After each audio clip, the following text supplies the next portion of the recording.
Now let's start with chapter number 6, means of transport. ठीक है, हम मीन्स ऑफ ट्रांसपोर्ट के बारे में पढ़ेंगे. डिफरेंट मीन्स ऑफ ट्रांसपोर्ट है हमारे. Land transport, water transport, air transport. Land transport में 2 पार्ट्स में डिवाइडेड है, roadways and railways. Now let's start with the introduction to the chapter. Science and technology have brought rapid changes in the modes of transport and communication. Very few inventions have increased the speeds and results in bringing the world closer.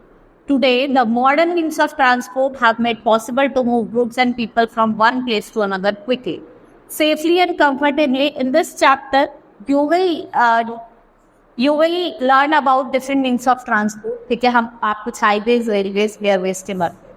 देखो, science and technology ने क्या करा है, लोगों को इस modern world में easily connect करने के लिए बहुत ज़्यादा काम करे. They have invented the ways to communicate and transportation for moving from one place to another. अब आप इजीली कहीं भी जा सकते हैं, अपने गुड्स को भेज सकते हैं. Now need of transport. भाई नीड क्यों पड़ी ट्रांसपोर्ट की? Transport is not only needed for travelling to places but also goods from one place to another. The need of transport arises from the fact that goods are often produced at one place, consumed at another place. And thus industrialization जो है वो भी किस पे depend करती है? Effective transportation system. ठीक है, ऐसा नहीं है खाली ट्रैवल करने के लिए हमें ट्रांसपोर्ट चाहिए और हम अपने गुड्स को एक प्लेस से दूसरी प्लेस ले जाना है, तो उसके लिए भी हमें किसकी नीड पड़ती है? ट्रांसपोर्टेशन की. ठीक है, और जो इंडस्ट्रियलाइजेशन है वो सबसे ज़्यादा किस पे डिपेंड होता है? एक efficient transportation system. Now means of transport. The means of transport required in a particular country depends upon its geographical limitations and on the needs of its industry. Transports को हमने 3 टास्क में divide करा है, land, water and air. सबसे पहले हम पढ़ेंगे land roots की. ये ओल्डेस्ट रूट्स है और जो लैंड ट्रांसपोर्ट है उसको हमने 2 पार्ट्स में डिवाइड करा है, that is roads and railways.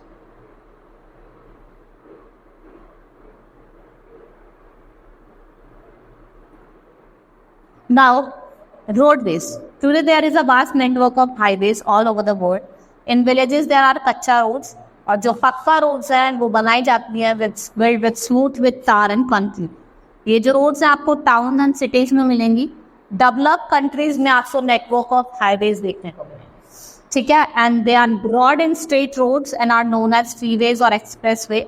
Road transport is specially useful for carrying light goods. Road transport का हम यूज करते हैं फॉर कैरिंग लाइट गुड्स और फॉर शॉर्ट डिस्टेंस, थोड़े से डिस्टेंस में. ठीक है, और आपको पता ही है कि बाउंड्रीज वगैरह में it's very hard to build roads and railways track. Our country has a good network of all types of roads. We have roads connectivity. हमारे जो नेबरिंग कंट्रीज हैं उनके साथ भी हमारी रोड कनेक्टिविटी साथ ही. पाकिस्तान हो गई, नेपाल हो गई, भूटान हो गई, चाइना हो गई, ठीक है, बांग्लादेश एंड म्यांमार, इनके साथ भी क्या है? हमारी रोड कनेक्टिविटी है. Now road transport has 2 major problem. भाई कुछ प्रॉब्लम भी होती है. पहला क्या है? पॉल्यूशन हो रहा है एयर का, pollution of air by smoke and dust. और दूसरा है growing number of road accident, और रोड एक्सीडेंट्स भी बहुत ज़्यादा इंक्रीज हो रहे हैं. ठीक है, vehicles give out poisonous smoke which is great danger to our health. और जो व्हीकल्स है वो एक बहुत गंदा स्मोक देते हैं जो हमारी हेल्थ के लिए बहुत ज़्यादा dangerous. Trains are the chief means of public transport. It helps in large scale movement. ठीक है, we must follow the traffic rule not only for our own safety. ऐसा नहीं है कि हमें अपनी ही सेफ्टी के लिए ट्रैफिक रूल को फॉलो करना चाहिए, लेकिन दूसरों की सेफ्टी के लिए भी हमें ट्रैफिक रूल्स का यूज करना चाहिए. ठीक है, लॉन्गेस्ट जो आपका नेशनल हाईवे है वो वैन ट्रंक रोड है, आपकी जीटी रोड जिसे हम कहते हैं, जो शेरशाह सूरी ने बनाई थी.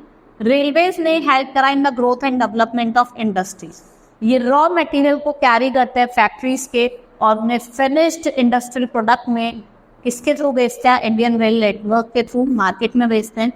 और ब्रिटिश ने पहला रेलवे सिस्टम बनाया था और जो फर्स्ट रेलवे वो इंट्रोड्यूस करी थी वो कहाँ से करी थी? आपकी मुंबई टू थाने. और कब करी थी? 1853 में. क्वेश्चन ये पूछा जा सकता है. और जो सबसे डेंसेस्ट रेलवे नेटवर्क है वो आपको कहाँ मिलेगा? वेस्टर्न यूरोप में और नॉर्थ अमेरिका. और जो ग्रैंड ओरिएंट एक्सप्रेस है वो पेरिस और फ्रांस के बीच, पेरिस इन फ्रांस और इस्तांबुल इन टर्की के बीच में चलता है और डिफरेंट कंट्रीज के से पास करता है. और जो लॉन्गेस्ट रेलवे लाइन है वो क्या है, ट्रांस साइबेरियन रेलवे है, जो सेंट पीटर्सबर्ग से एंड व्लादिवोस्तोक को रशिया पे रन करती है और जर्नी टेक्स अबाउट 1 वीक। जो यूएसए है उसका लार्जेस्ट नेटवर्क है रेलवे का, और रेलवे क्या करता है, सिटीज को कनेक्ट करता है ईस्टर्न कोस्ट पे and goes to western coast. और ये लॉन्ग डिस्टेंस रेलवे लाइन्स होती हैं, क्या कहा जाता है, ट्रांस कॉन्टिनेंटल रेलवे कहा। अब हम बात करेंगे चिकागो इन द यूएस, जो वर्ल्ड का लार्जेस्ट रेलवे जंक्शन। क्वेश्चन आपसे पुट आउट करा जा सकता है कि वर्ल्ड का लार्जेस्ट रेलवे जंक्शन बताओ, that is Chicago in the US. और जो जापान एंड फ्रांस हैं, ट्रेन रन करती है speed of more than 400 kilometre per hour. और जो जापानीज रेलवे है वो हैंडल करते सबसे largest passenger traffic in the. और जो अंडरग्राउंड रेलवे सिस्टम है, जिससे हम मेट्रो रेल कहते हैं, आपको London, New York, Tokyo, Delhi, Kolkata, several city में मिलेगा। आज टुडे जो इंडिया है वो भी आपका लार्जेस्ट रेलवे नेटवर्क है एशिया का, और सेकंड लार्जेस्ट है वर्ल्ड का। शताब्दी एक्सप्रेस और राजधानी ये सुपर फास्ट ट्रेन है इंडिया की। क्वेश्चन ऐसे पूछा जा सकता है कि आप सुपर फास्ट ट्रेन बताओ इंडिया की, तो कौन सी है, शताब्दी और राजधानी। और जो नेटवर्क है मेट्रो रेल सिस्टम का, वो बहुत ज़्यादा डेवलप कर रहा है एट द फास्ट पेस। अब हम बात करेंगे वाटरवेज की। Earliest means of water transport है, जिससे आपका रैप्टर हो। The increase in the trade and population demanding improvement in the, जैसे जैसे क्या हुआ, ट्रेड बढ़ा, पॉपुलेशन इंक्रीज हुई, तो जो डिमांड थी इम्प्रूव करने के लिए वाटर ट्रांसपोर्ट की, वो increase. So new boats fitted with steam engine, नई नई बोट्स बनाई गई जो किससे फिटेड थी, स्टीम इंजन से।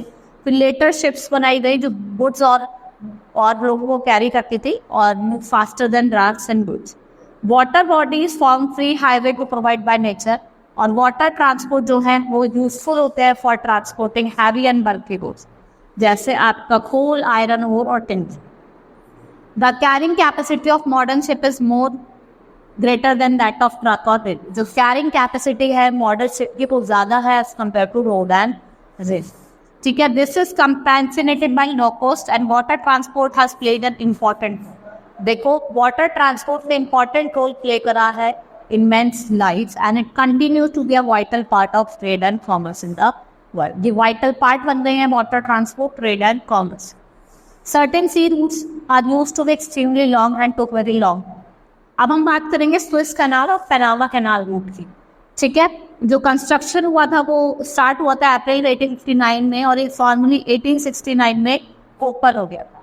ये मेडिटेरियन सी को नॉर्थ से ज्वाइन करता है to the Red Sea in the south. ठीक है, it is about 170 kilometer long and 150 meter wide. It has reduced the travel time between India and England. 15 days जो travel time है वो कम कर दिया है इंडिया और इंग्लैंड के बीच का। और जो पनामा कनाल है वो कंटिन्यू आपके जो कॉन्टिनेंट्स हैं नॉर्थ अमेरिका और साउथ अमेरिका को कनेक्ट कर। ठीक है, the canal was open to the traffic in 1940। जो पनामा कैनाल है वो हेल्प करता है शिप को to avoid going around the entire continent of South America. Trade has increase between North America, Europe and Australia. और ये सबसे busiest sea route है world one North Atlantic Ocean का, जो ज्वाइन करता है eastern coast of North America and the western coast of Europe. This route provides link between two highly industrialized parts of the world. India has number of important ports on their west and east coast. और जैसे आपका कांडला, मुंबई, मारगांव, मैंगलोर, कोची, टुटिकोरिन, चेन्नई, विशाखापट्टनम, पारादीप और कोलकाता, ये कुछ important ports है जो waste और eastern coast पे लाई करते हैं। ये वेल कनेक्टेड है और यहाँ पे कुछ नेविगेबल रिवर्स, लेक्स और कैनाल्स जो है आपको इनलैंड वाटरवेज में मिलेंगे। और जो large rivers in Nile, Amazon, Mississippi, Yangtze, Brahmaputra, Ganga, ये बहुत ज़्यादा यूजफुल हैं आपकी इनलैंड वाटरवेज। ठीक है, अब आपका एयरवेज आता है। ये फास्टेस्ट मोड्स ऑफ ट्रांसपोर्ट है, ये बहुत ज़्यादा एक्सपेंसिव भी है। ठीक है, और ये बेस्ट मीन्स ऑफ ट्रांसपोर्ट है रिमोट एंड इनएक्सेसिबल एरिया। ठीक है, जहाँ पे कोई और व्हीकल नहीं जा सकता वहाँ पे बहुत अच्छे हैं। ये एक इम्पॉर्टेंट रोल प्ले करते हैं in the natural man made disaster, जैसे कोई फ्लड आ गया, अर्थक्वेक आ गया, वॉल्केनिक इरप्शन, कोई वॉर हो गया, इसमें ये बहुत ही अच्छा रोल प्ले करते हैं। लोगों को फूड प्रोवाइड करते हैं, मेडिसिन प्रोवाइड करते हैं, मेडिकल एड प्रोवाइड करते हैं। In the beginning of 20th century, Wright brother जो रिच ब्रदर थे यूएसए के, उन्होंने डेवलप करी थी फ्लाइंग मशीन और पहला एरोप्लेन बनाया था with the advancement of science and technology, जिसकी जो साइंस एंड स्पीड है एरोप्लेन की वो इम्प्रूव करेगी। बहुत से बिग सिटीज़ जैसे वर्ल्ड में London, Paris, Moscow, New York, Tokyo, Mumbai, यहाँ पे आपको बड़े बड़े इंटरनेशनल एयरपोर्ट देखने को मिले। All the countries of the world are connected by air service. Most of the countries have their own airlines. Goods are also transported by air to almost every part of the world. और goods को हम transport करते हैं by the air to the every part of the world. तो airplane के invention से क्या हुआ, हमारा जो रिमोट और अनएक्सेसिबल एरियाज हम उन पर भी क्या कर सकते हैं, एक्सेस कर सकते हैं। ठीक है, okay, understood the chapter. That's all for today. Thank you.